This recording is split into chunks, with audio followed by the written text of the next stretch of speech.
Sumalubong ang malamig na hangin kay Elara habang tahimik niyang tinatahak ang mga sirang kalsada ng dati nilang bayan. Ang dating masayang mga tahanan ay ngayon ay mga nakakatakot na mga gusali, ang mga bintana ay nabasag, at ang mga pintuan ay nakabukas na parang mga bibig na handang lumunok.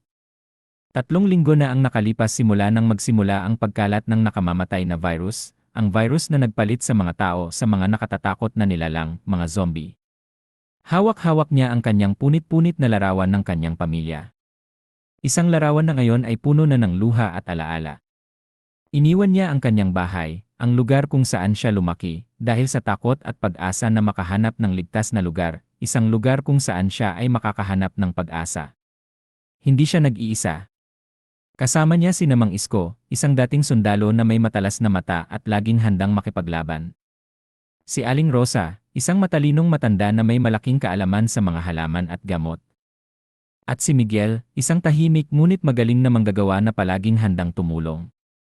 Sila ang kanyang pamilya ngayon, ang kanyang mga kasama sa pakikibaka para sa kaligtasan. Ang kanilang pinagtataguan ay isang lumang bodega malapit sa isang abandonadong simbahan. Isang lugar na may kaunting proteksyon pero hindi sapat para sa darating na panganib. Kailangan nilang humanap ng mas ligtas na lugar at kailangan nilang humanap ng pagkain. Ang kanilang plano ngayong araw ay ang pagpunta sa isang dating supermarket ilang bloke ang layo. Isang mapanganib na paglalakbay, lalo na't mas dumami ang mga zombie sa lugar na yon. Ang mga hakbang nila ay maingat at tahimik, bawat anino ay isang potensyal na banta. Ang nakakakilabot na umbol ng mga zombie ay naririnig na malapit sa kanila. Hawak-hawak ni Elara ang kanyang kalansay na bakal na pamalo, ang kanyang mga mata ay nakatuon sa bawat galaw. Ito ang kanilang mundo na ngayon, isang mundo kung saan ang mga buhay ay nanganganib at ang mga patay ay naglalakad. Para kay Elara, ito ay isang laban para mabuhay, hindi lamang isang araw.